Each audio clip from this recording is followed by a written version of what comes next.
So I was invited to present some of the research that's funded by InHealth, and we're looking at the value of diagnostic information.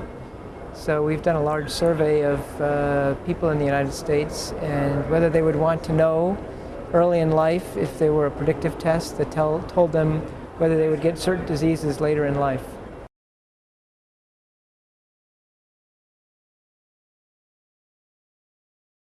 The data show that many people at least, have strong preferences for diagnostic information, whether or not that information has immediate treatment consequences. In other words, they value the information simply because they want to know about their future disease status, even if there's nothing they could do about it immediately. So I think it's important because it helps us understand how people think about information, how they think about diagnostic testing. And it suggests that the way we value and measure the value of diagnostic testing might need to be revisited.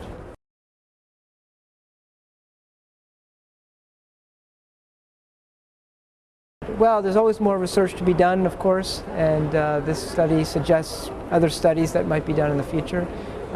Certainly, I think we need to better understand how people and patients think about the value of testing. And there are potential harms of testing too, of course, and false positives and such, but our research suggests that there's also potential value of testing, and we need to incorporate that into our conception of value.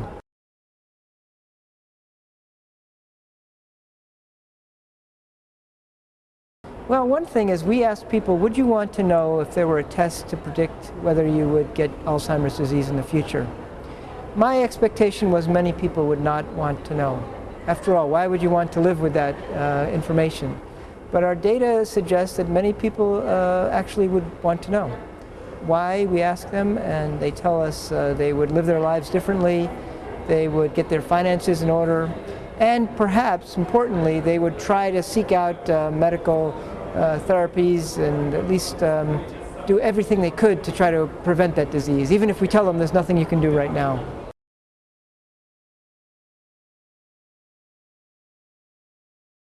I think that's right. Even now we see many diagnostic tests coming along in the marketplace. I think in the future we'll see a lot more, and they'll have better accuracy and better predictability, if you will.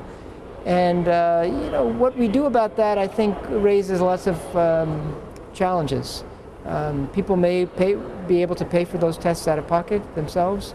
Should insurance pay is an interesting question, and you know, we can certainly have a conversation about that. It's not clear that insurance should pay, but I think that's a question that should be asked.